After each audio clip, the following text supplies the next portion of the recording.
Audionya belum. Enggak, saya nggak mau pakai suara. Audionya belum masuk ya? Ya nggak apa-apa kan? Oke, Tahu nggak ada yang dengar? silakan. Oh, sengaja dimatikan? Iya, kalau pakai audio nanti ada echo chamber effect. Gitu. Saya mendengarkan suara saya sendiri, sama seperti Anda katakan tadi. Anda minta supaya kita mendengarkan detak jantung. Purnawirawan tidak pernah punya jantung dia. So kalau dia punya jantung, dia akan gugup untuk narik picu. Jantung itu membuat orang ragu. Yang membuat orang pasti itu hati, bukan jantung. Walaupun sebetulnya barangnya sama, yang kita sebut jantung itulah hati. Yang kita sebut hati sebetulnya bukan itu yang kita maksud. Jadi kekacauan itu terjadi justru karena echo chamber dibuat sendiri oleh kalangan istana. Istana siapa? Ya istana Jokowi pada waktu itu kan. Kan itu yang menyebabkan orang sekarang berupaya untuk merenung. Ada gunanya enggak nih purnawirawan nih? Kalau dia nggak ada gunanya, ngapain dibahas? Tetapi kalau satu purnawirawan bicara dan 2 purnawirawan ikut, 3 purnawirawan ikut, lalu 4 BEM ikut, 4 BEM ikut, lalu 500 mama ikut, 500 mama ikut, lalu jadi berita di New York Times, itu artinya ada sesuatu di negeri ini. Mau dihentikan itu. Jadi Gibranmu adalah Gibranmu, bukan Gibranku. Nggak ada soal juga di situ. Tapi yang kita mau pastikan bukan pemaksulan Gibran, tapi menghentikan kedunguan yang diproduksi termasuk oleh Gibran. Kalau Gibran bukan wakil presiden, nggak mungkin istilah kedunguan itu saya terapkan pada beliau itu. Tetapi karena pejabat publik itu ada standarnya, maka kita terpaksa mesti terangkan itu. Pikiran purnawirawan mengintip soal kedunguan apa enggak? Ya mungkin tidak. Dia mengintip soal pelanggaran etik di Mahkamah Konstitusi. Dan pelanggaran etik itu adalah hoax.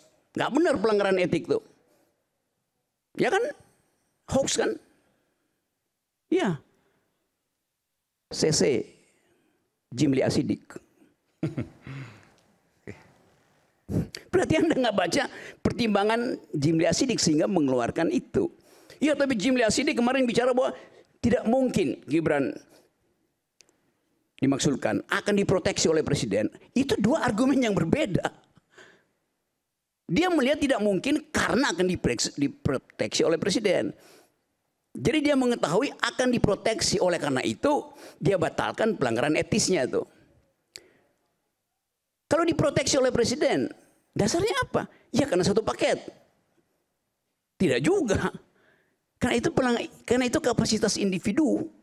Gibran punya kapasitas individu, Prabowo punya kapasitas individu.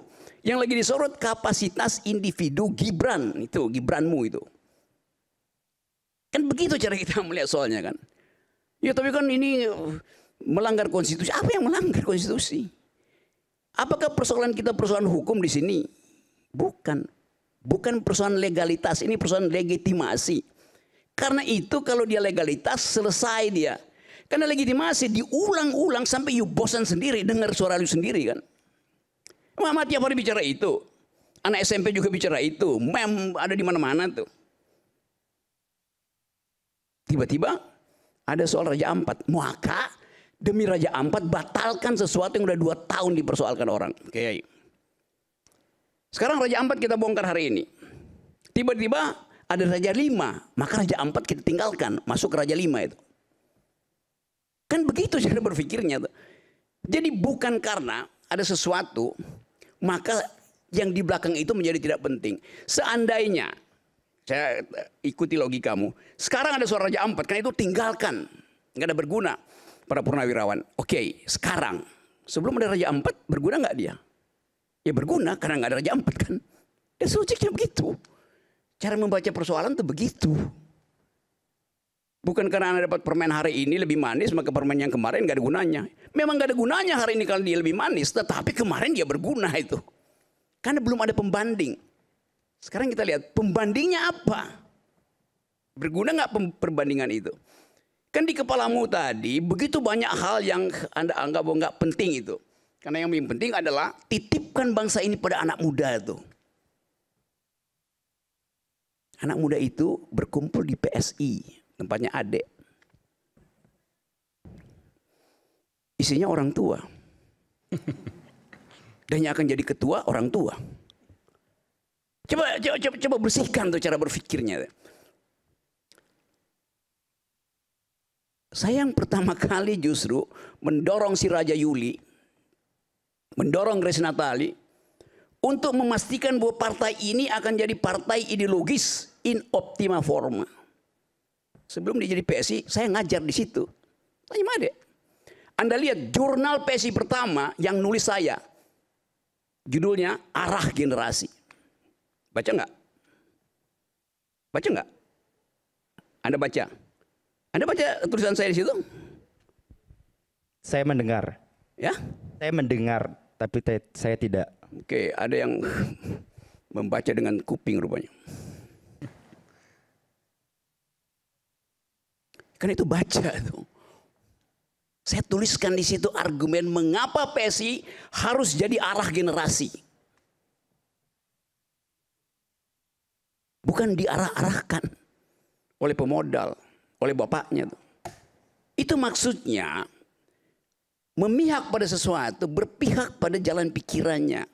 Saya nggak pernah berpihak pada siapa-siapa, saya berpihak pada jalan pikiran di dalam urusan publik. Soal Gibran saya lebih tahu dari you. Gibran datang ke rumah saya, ngeluh, ngadu. Kalau saya buka lagi di sini, yang saya pernah buka di situ cuma 7%. Serius, masih ada 93%. Nama-nama itu. 10% lagi boleh lah. Kenapa? 10% lagi. Honor saya naik berapa persen? Oh ini saya tukar tambah informasi sekarang. Saya mau jualan informasi. Sisakan 83. Ya. Informasi mahal sekarang.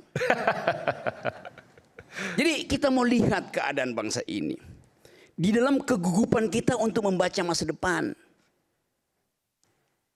Anda Gibranku. Anda baca nggak proposal Indonesia 3 hari lalu di sidang ILO di Geneva? Baca? Nggak baca, gimana? Itu soal nasib tenaga kerja, buruh dan manusia Indonesia berhadapan dengan artificial intelligence yang nanti 3 tahun lagi itu akan menguasai sistem perburuan dunia. Yang ngomong di situ siapa? Jumhur Hidayat. Yang naik panggung sama-sama Prabowo ketika hari buruh.